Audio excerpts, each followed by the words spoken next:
Hello, and thank you for joining today from wherever you are in the world. Today, we'll be talking to Wolf Lichtenstein, who is the principal at Evergreen Carbon, which is a carbon offset portfolio management company. And Wolf is the perfect person to talk about this. He has over 20 years of experience in greenhouse gas accounting and sustainability. And so I'm excited to dive in. If you're tuning in for the first time, my name is Emma Green. This is Start Somewhere, a podcast about positive climate projects and some of the climate concepts that go into them. So without further ado, here is Wolf.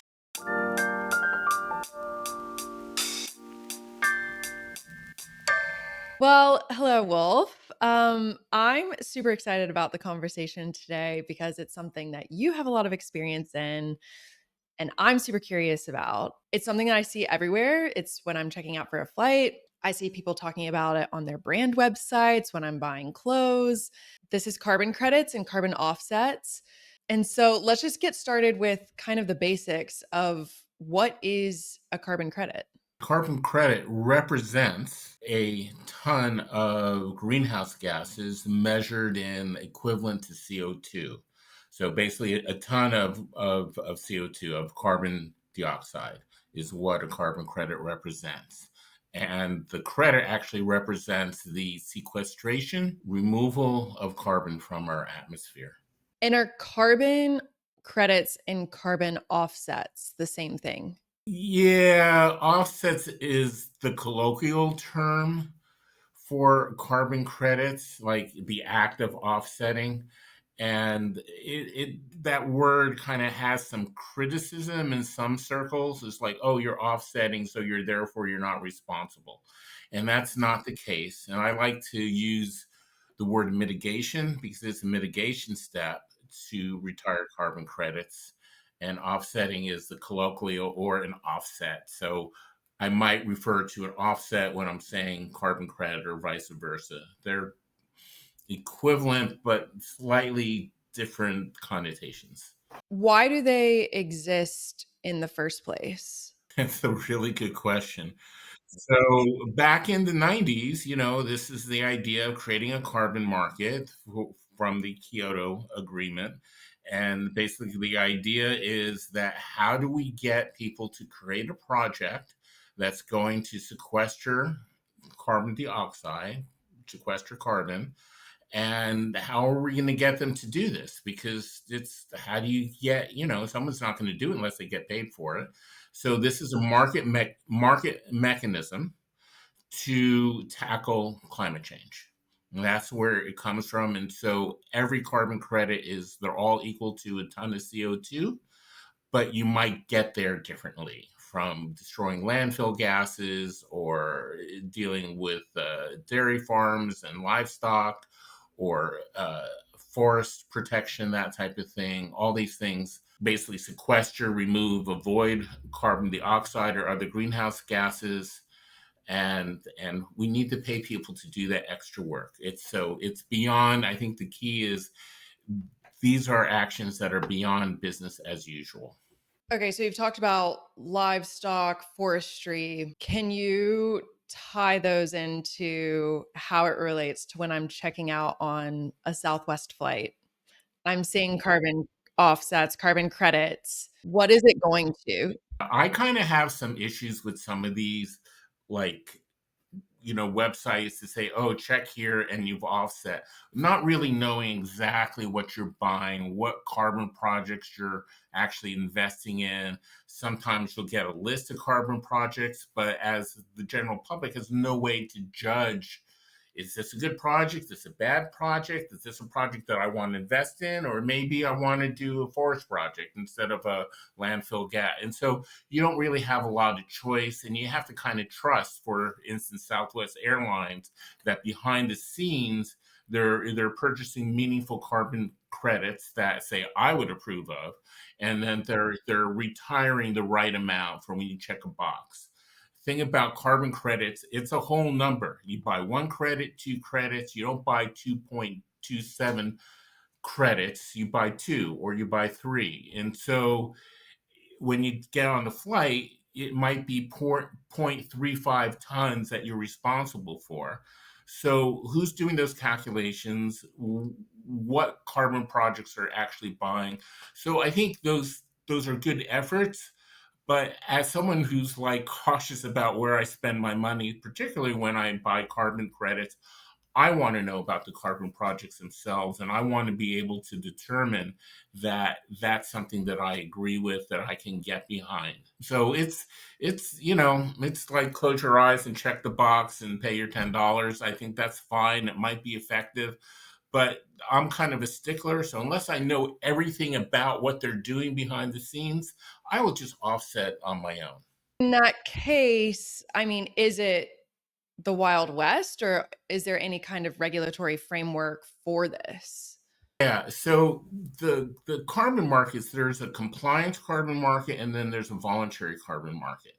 Both of these are very similar, and there are layers of like a project has to be registered.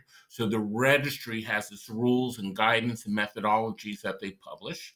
And so there is guidelines. There's always has to be a third party verification comes in to verify those carbon credits. That third party is going to be independent and financially, professionally, socially, family wise, independent from the project developer that's claiming, say, 100,000 carbon credits for 2025. An independent third party will come in and verify that.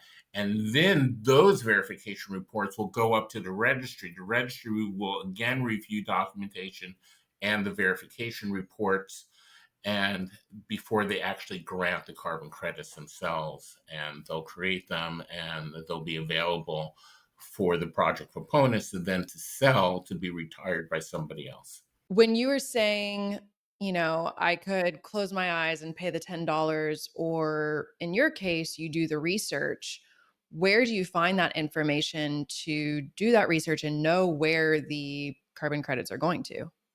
Well, for one thing, I've been in this marketplace for almost 20 years now.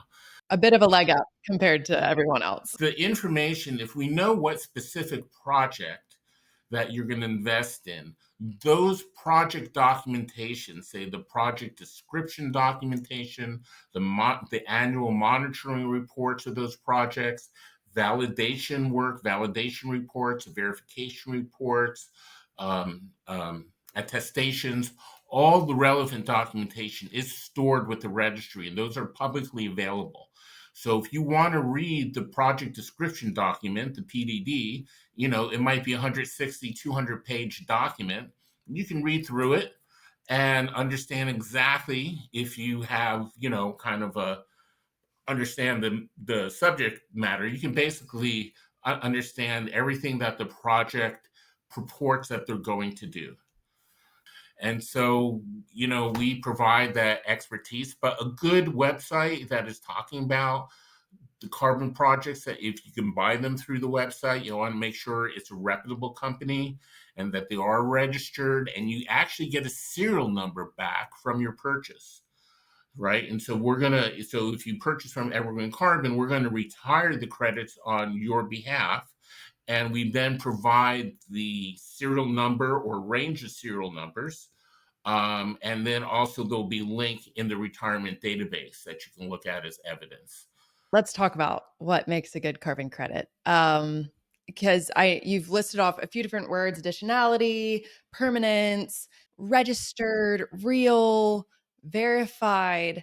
I mean, let's break it down into basic terminology about what these mean and kind of go through each one. Real. What does that mean? So the project has to exist in time and space. It can't be an idea. It can't be a plan. It has to have happened. It has to have happened. It's not happening. It's not happening in the future. It's not happening in the future. It has happened. The credits are ex post. So the project has to be running, right? The project has to be approved, validated, ready to go. It's working, it's doing its thing, it's sequestering carbon, whatever, it's biochar or forest or livestock, whatever these many types, and we can talk about those, but it's it's working, right? And then when the year is up or the reporting period is up, the verification team comes in and confirms the accounting, the carbon accounting, all the details, the quantitative and qualitative, and all that has to be verified. So that's part of making it real. My concern is that a company is just doing something cool and interesting, which is great. They're looking for finance and they've done some back of the envelope calculation, or maybe even have the third party come in and say, oh, by buying our product, you are removing this amount of carbon. Well, for me, unless it's a project that's under a strict methodology that's been developed under a multi stakeholder process, that has been facilitated and published by an important main registry on the planet, that they're not real. If it's just some company just saying it's this, it's not that until I see it in the registry and I can look at the documentation, and each credit has this long serial number that identifies, when it was formed, where it was formed, what project, what registry, all that stuff. These are long numbers in a secure database. Yeah. So that's the real. They have to exist, right? So the additional question, which was we kind of brought up, is beyond business as usual. So if you are an organic farmer and you've been an organic farmer for 20 years and you are sequestering carbon every year because you're doing low till or no till, using cover crop, doing alternative grazing, and your soil is black with carbon because organic farming does that, right? It's like if you're doing farming in the right way, your soil is being nurtured every year. That farmer can't suddenly claim those carbon credits because they're not additional to his business as usual practice, right? And so if all the farms were doing cover cropping, like let's say more than 50% of the farms in a particular county have all adopted these alternative farming practices of, again, the no-till and alternative grazing, cover cropping, etc. All that stuff, crop rotations could be part of that too, and these methods sequester carbon. But if all your farmers, all your neighbor farmers are all doing that, then that is business as usual. So those carbon credits will stop at some point. And so the registry has to do this ongoing analysis of what's going on in each county where their project methodology is actually being deployed, right? And to make sure that it is beyond business as usual. So we have real, we have additional, verified, registered. What about this permanence part? Permanence. So that's a concern of basically the whole marketplace, right? And so if I sequester carbon in a forest and then the forest burns down, well, there goes the carbon I just sequestered. And so in nature base, when we're talking about forestry, there you have to have a large buffer. And so if you're doing a forest project, say under, say, the largest registry, Vera, and so a percentage of every reporting period that I report, say maybe 10-20%, goes into this buffer place, and the registry holds the buffer. So there's hundreds of forest projects under that registry. If any one of them burns down, then buffer credits will be retired to make sure that the people who bought credits previously on the project that had a reversal are made whole. And so that's how permanence is taken up there. For, say, a landfill and you're destroying methane, that's a permanent destruction of methane, a potent greenhouse gas. And so it's by nature a permanent type of project. Biochar, if you're burying it right and following the protocol, the methodologies, that's a permanent sequestration, that carbon. What type of projects is Evergreen Carbon? Well, we can supply, any projects really that are listed. We work on the spot market, so we can kind of find pretty much any project. However, we favor projects that are nature based and that have strong evidence of co-benefits. And we haven't discussed that yet, but the UN has published 17 Sustainable Development Goals, the SDGs, and many land based projects come with SDGs. So that carbon finance, the project developer gets paid off, but the other carbon finance goes back into the community that provides jobs, that help patrol, say, the land area, and to protect from poachers and people who are taking trees out where they shouldn't be. And they also provide, like, maybe clean fresh water, maybe provide a health clinic or doctors to come to visit, or nurses, or send people for education, or generally empower women in the community through microfinance. There's all kinds of these co-benefits that happen with these projects. And in nature based, we find many of them. In fact, I can point to projects that have all 17 of these SDGs associated with them. Others, like a landfill destruction, a landfill gas destruction project, maybe a few jobs. It's not sexy as far as SDGs. It's effective by avoiding methane, which is really important now because it's this short-term terrible greenhouse gas. But yeah, this is some of these judgments. So when I talk to clients, say, what are your values? What are you looking for? Is it the price of the carbon credit? Is it the SDGs associated with the project? Is it the fact that the project is in the Amazon and I'm a rainforest lover? I want to support projects in the rainforest that help the communities who live in the rainforest. So This all sounds amazing. And in the past few months, I've spoken to several climate professionals who are in the offset space, and the impacts seem very real and very positive. But in my research, I've also come across articles in prominent publications that diminish the promise of carbon credits, saying it's a scapegoat for actual reduction in emissions. Why is that their take? And what is your take on that? yeah, I think the take, certainly from some of the from the environmental movement, anything that has a market in the name is bad. Oh, businesses are doing this; it's got to be bad. But businesses and NGOs team together to do this work. So this bad, like, press. There was a story in the Guardian a couple years ago, and there's also some graduate students that will do a study and publish stuff. And I look at some of these. Maybe their sampling was wrong. They're looking. So when you look at a forest project, there's this concept of leakage. So we're going to make sure, if I sequester this amount of carbon in this area, in this forest, we don't want the forest next door to have increased logging to make up that difference. So that would be called leakage.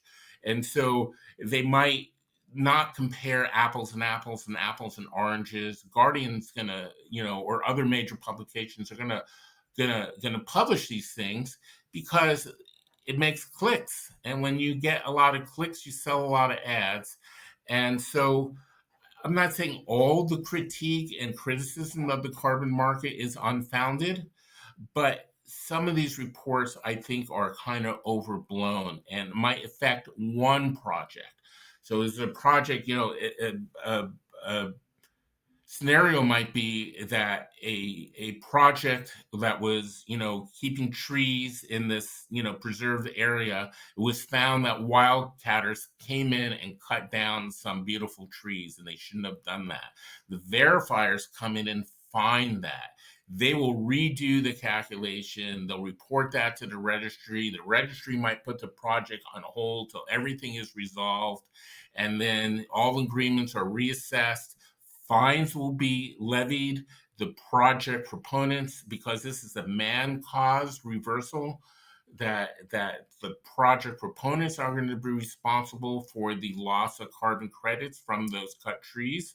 And then when everything is resolved, the project is taken back off hold and new credits are then available for sale. Without that carbon project existing, those reversals to those forests, without those controls, without that verification team, without those legal agreements, they'll never have been discovered. They never would have been, it would be a lot worse. And so I think that's the carbon market doing the work. It does sound like you have some level of criticism within carbon offsets. You mentioned when I was checking out for a flight and have that option, or if there isn't any permanence with, I just remember, a company several years ago being like, every time you buy this, we plant a tree.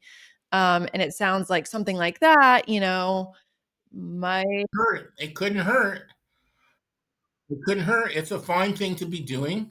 And it depends. Do you want to offset like 1 to 1? My round trip to Frankfurt, Germany is 1.5 tons of greenhouse gases.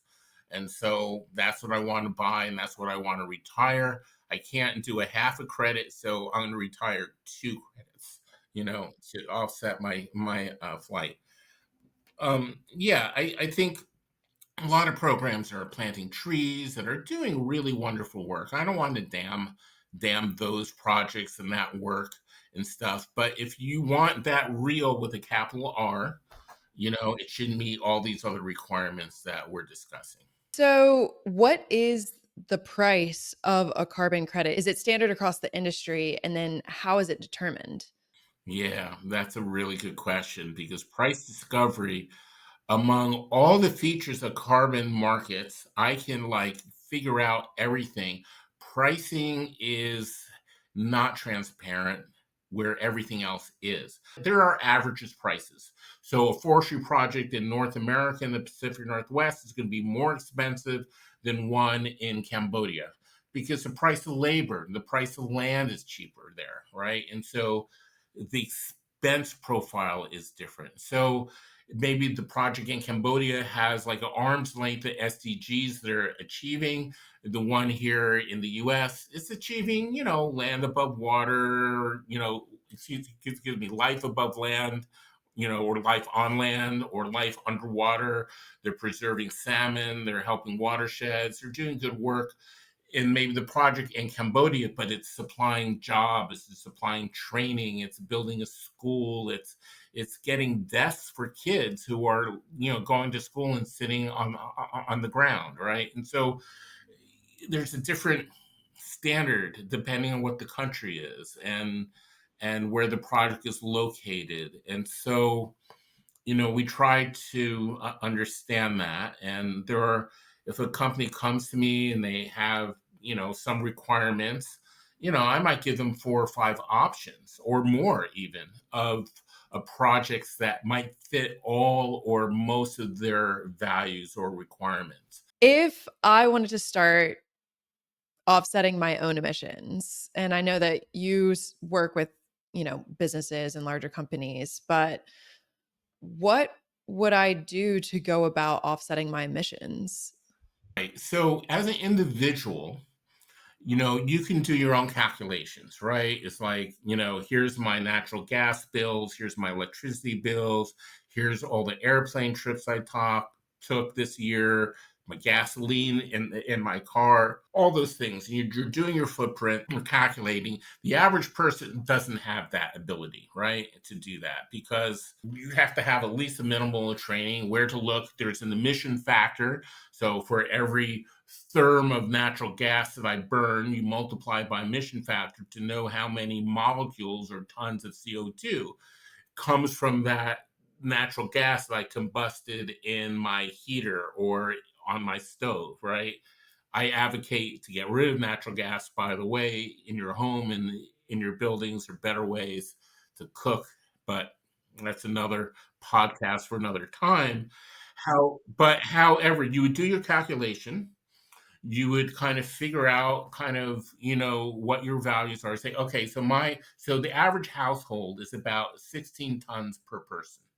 My I don't have any natural gas in my house. It's all electricity. I have an electric car, so my actually carbon footprint is relatively small. Seattle City Light electricity has a very small greenhouse gas footprint associated with it. It's one of the cleanest energies that you can get in this country.